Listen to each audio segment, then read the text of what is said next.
আসসালামু আলাইকুম রহমতুল্লাহি ওবরকাতুহু। সম্মানিত দর্শক, একটি বিষয় মানুষের মুখে মুখে ফিরছে। সেটি হলো খুব দ্রুত আওয়ামী লীগের কিছু নেতাকে ফাঁসিতে লটকানো হবে এবং এটা এতটা ব্যাপকভাবে আলোচিত হচ্ছে যেটি বলার মতো নয়। এমনকি যখন জামাত নেতাদের বিচার চলছিল, তো সেখানে ফাঁসি হবে কি হবে না, কে বাঁচবে কি বাঁচবে না, বা এটা শেষ পর্যন্ত করা হবে কি হবে না, তারপরে জামাত শেষ পর্যন্ত লবিস্ট ফার্ম নিয়োগ করে সফল হবে কি হবে না, এগুলো নিয়ে নানা রকম বিতর্ক ছিল। এমনকি সরকারের মধ্যে দ্বিধা ছিল, দ্বন্দ্ব ছিল এবং জনগণ আসলে বিশ্বাস করতে পারেনি। যেমন দেলোয়ার হোসেন সাঈদীর ফাঁসি হবে না বা হওয়া উচিত নয়, এটা নিয়ে সরকারের ভিতরে, আওয়ামী লীগ সরকারের ভিতরে বাইরে দ্বিধা ছিল, দ্বন্দ্ব ছিল, বক্তব্য ছিল, কাউন্টার বক্তব্য ছিল, এরকম নানা বিষয় ছিল। কিন্তু যখন কোনো একটা বিষয় জনগণের মুখে মুখে চলে আসে, তখন আসলে সেই বিষয়গুলো ঘটে। মানুষের মুখে জয়, মানুষের মুখে ক্ষয়, মানুষের মুখে পরাজয়, মানুষের মুখেই বিজয়। এটি প্রকৃতির বিধান। আল্লাহ যখন কোনো কিছু ঘটাতে চান, তখন তিনি মানুষের মুখ দিয়ে, তার বান্দাদের মুখ দিয়ে এই কথাগুলো বলিয়ে ফেলেন। ২ নম্বর হলো যে, যখন কোনো একটা ঘটনা ঘটে, প্রকৃতি সিগন্যাল দেয়, নানা রকম সিগন্যাল দেয় এবং সেই সিগন্যালের বাইরে কক্ষনো কোনো ঘটনা ঘটে না। বসন্তের সময় কোকিল ডাকে, ফুল ফোটে, মৃদুমন্দ বাতাস, ইংরেজিতে যেটিকে বলা হয় ব্রিজ, সেই মৃদুমন্দ বাতাস প্রবাহিত হয়, আপনি বুঝতে পারেন বসন্ত আসছে। শীত যখন আসে, গ্রীষ্ম আসে, আমরা সবাই টের পাই। কিন্তু কালবৈশাখী শুরু হওয়ার আগে কিছু আলামত আপনি বুঝতে পারেন যে কালবৈশাখী হবে। যখন ভূমিকম্প হবে, তখন প্রকৃতির কিছু প্রাণী অস্বাভাবিক অস্থিরতা দেখায় এবং আপনি বুঝতে পারবেন যে ভূমিকম্প হচ্ছে। যেমন সাপ, ৫০০ মাইল দূরে ভূমিকম্প হবে, সেটা সাপ বুঝতে পারে। এরকম প্রকৃতিতে নানা রকম ঘটনা ঘটে। প্রকৃতির কিছু প্রাণী আছে, সমুদ্রে যখন সুনামি হবে, সমুদ্রের কিছু প্রাণী বুঝতে পারে এবং তাদের আচরণের উপর ভিত্তি করে যারা গবেষক, তারা বলে দেয় যে সুনামি আসছে। তদ্রূপ মানুষের আচরণ, মানুষের চরিত্র, এসব জিনিস নিয়ে হাজার বছর ধরে গবেষণা চলছে। যেমন হযরত আলী রাদিয়াল্লাহু তাআলা আনহু বলেছেন যে, কখন বুঝবে একটি সমাজ, দেশ, রাষ্ট্র রসাতলে গেছে? দেখেন, খুব সাধারণ কথা। যখন দেখবে সেখানে দরিদ্র মানুষেরা অধৈর্য হয়ে পড়েছে। আপনি আমাদের দেশের সাধারণ মানুষ যারা আছে, তাদেরকে দেখবেন যে কিছু হলেই তারা খুব আলহামদুলিল্লাহ, ভালো আছি, কখনো অভিযোগ করে না। একটা রিকশাওয়ালা, সাধারণ মানুষ, গরিব, খেটে খাওয়া মানুষ, পরনে কাপড় নেই, কিন্তু অসীম ধৈর্য।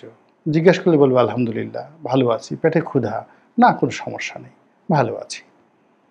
এটা হলো আল্লাহর পক্ষ থেকে গরিবদের জন্য একটা নিয়ামত। তো এই গরিব যখন অধৈর্য হয়ে যায়, অস্থির হয়ে যায়, গালাগাল করে এবং অবাধ্য, কোনো কিছুতেই তারা আর অনুগত থাকে না, ভয় ডর থাকে না, তখন সেই সমাজটি, রাষ্ট্র, দেশ রসাতলে গেছে। এটা বুঝতে হবে। কে বলেছেন? আলী রাদিয়াল্লাহু তাআলা আনহু। জিনিসটা বুঝে দেখেন যে কি জ্ঞানের আধার তিনি ছিলেন। এখন আমাদের দেশের গরিব মানুষের অবস্থা দেখেন, চিন্তা করেন।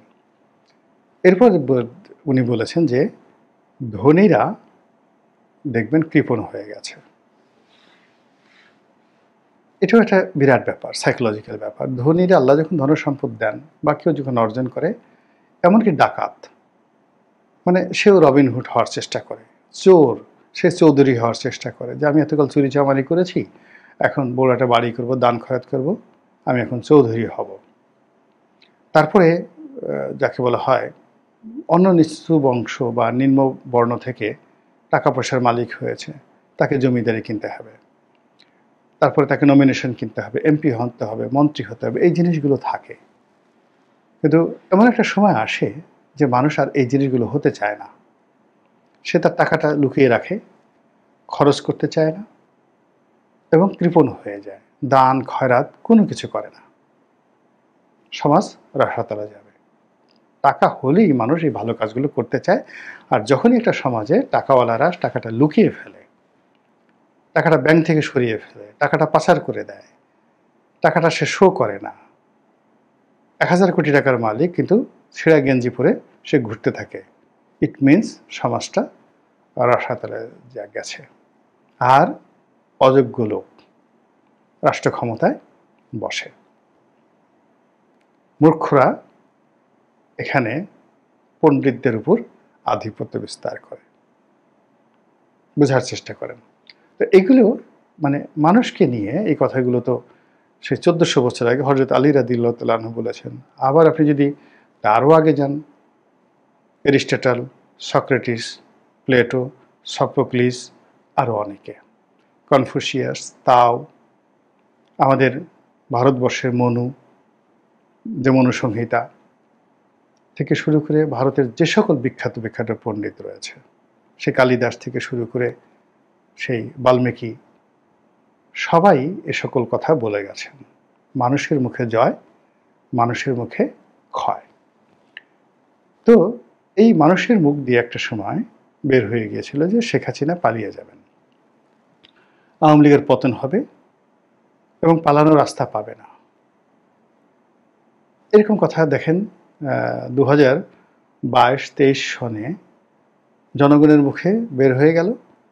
আর এটা এতভাবে বিস্তৃতি লাভ করলো যে আওয়ামী লীগের অনেক নেতাই বলা শুরু করলেন যে আমরা পালাবো না, আমরা পালাই না, আমরা ভয় পাই না, ইত্যাদি কথাবার্তা। তো এটা মানুষের মুখ দিয়ে বের হয়ে যায়। ঠিক এই সময়টিতে মানুষের মুখ দিয়ে অনেকগুলো কথা বের হয়ে গেছে যে ইউনূস ভালো করতে পারবে না, ইউনূস টিকতে পারবে না, এই উপদেষ্টাদের পালাতে হবে, কেউ বলছে পালানোর জায়গা পাবে না। এই কথাগুলো কিন্তু মানুষের মুখে মুখে ফিরছে। এখন এগুলো বন্ধ করবেন আপনি কিভাবে? আবার একইভাবে এই যে বলা হচ্ছে যে আওয়ামী লীগের যে নেতাদেরকে আটক করা হয়েছে, নির্বাচনের আগে তাদেরকে ফাঁসিতে লটকানো হবে। কিভাবে হবে, কি হবে, উই ডোন্ট নো। এটা সম্ভব, আদৌ সম্ভব, আইনগতভাবে সম্ভব কিনা, বিচারকরা কেন এই কাজ করতে যাবেন, ইত্যাদি ইত্যাদি, হাইকোর্টে যাবে, বহু বছর লাগবে, মানে এগুলো ডাজ নট ম্যাটার। কিন্তু মানুষের মুখ দিয়ে বের হয়ে গেছে যে নির্বাচনের আগে আওয়ামী লীগের কয়েকজন নেতাকে ফাঁসিতে টানানো হবে এবং নামও পাবলিকের মুখে মুখে চলে আসছে। সালমানের কথা বলছে, আইনমন্ত্রী আনিসুল হকের কথা বলছে, রাশিদ খান মেননের কথা বলছে, হাসানুল হক ইনুর কথা বলছে, জুনায়েদ আহমেদ পলকের কথা বলছে। কিন্তু কেউ কিন্তু শাহজাহান খান, দীপুমণি, আমির হোসেন আমু, তারাও তো জেলে, তাদের কথা কিন্তু কেউ বলছে না। ওই যে খাদ্যমন্ত্রী কামরুল ছিল, ওনার কথা কিন্তু কেউ বলছে না যে কামরুলকে ফাঁসিতে টানানো হবে। সে তো আইনমন্ত্রী ছিল, সেও তার নেতৃত্বে তো জামাতের লোকজন হয়েছে, কিন্তু তাকে ফাঁসি দেওয়া হবে এই কথা কেউ বলছে না। কিন্তু এই নামগুলো আমি বুঝি না কেন ইন্নু সাহেবের নাম আসছে, কেন পাবলিক ইন্নু সাহেবের নাম বলছে, কেন রাশেদ খান মেনন কি করেছেন? তিনি ভিন্ন একটা দলের মানুষ, তিনি ব্যক্তিগতভাবে দুর্নীতি করেছেন, এটা কিন্তু তিনি তো বিরক্তিকর ছিলেন না, মাঝে মধ্যে অনেক সত্য কথা বলতেন যেটা শেখ হাসিনার বিরুদ্ধে চলে যেত। ফাঁসির লিস্টে কেন তার নাম আসছে আমি বুঝি না, কিন্তু মানুষের মুখে এটা রীতিমতো মশহুর হয়ে গেছে। আল্লাহ ভালো জানেন কি হবে না হবে। মানুষের মুখে জয়, মানুষের মুখে ক্ষয় যদি এটা হয়ে থাকে, তাহলে এই দুর্ঘটনা মানে বাংলাদেশে একটা নতুন যাকে বলা হয় অধ্যায় শুরু হবে। দ্বিতীয় যে বিষয়টি বলতে চাই সেটি হলো নির্বাচন। তো এখানে দেখুন বেশিরভাগ মানুষ বলছে নির্বাচন হবে না, ফেব্রুয়ারিতে তো প্রশ্নই আসে না, এত তাড়াতাড়ি নির্বাচন হবে না, ডক্টর মোহাম্মদ ইউনূস ভালো নির্বাচন করতে পারবেন না, এটা যেভাবে বলা হচ্ছে। আবার সামন্তরালভাবে ফেব্রুয়ারি মাসে নির্বাচন হবে, যেভাবে হোক বিএনপি ক্ষমতায় আসবে, বা ফেব্রুয়ারি না হলে নির্বাচন হবে। একটা গ্রুপ বলছে নির্বাচন হবেই না, আবার আর একটা গ্রুপ বলছে নির্বাচন হবে। তাহলে দেখুন এখানে কিন্তু জনগণের মুখে নির্বাচন নিয়ে একটা ইউনিফাইড যাকে বলা হয় ডায়ালগ আসেনি। কেউ কিন্তু বলছে না যেমন না দুনিয়া উল্টে গেলে এদেরকে ফাঁসি দেওয়া যাবে না বা ফাঁসি হবে না, এটা অসম্ভব একটা বিষয়, এই কথা কিন্তু কেউ বলছে না। কিন্তু নির্বাচনের ব্যাপারে একটা পক্ষ যেভাবে বলছে আর একটা পক্ষ বিতর্ক করছে। তো যেখানে বিতর্ক আছে সেখানে কিন্তু অস্তিত্ব থাকে, মানে নির্বাচন টুডে অর টুমরো হবে।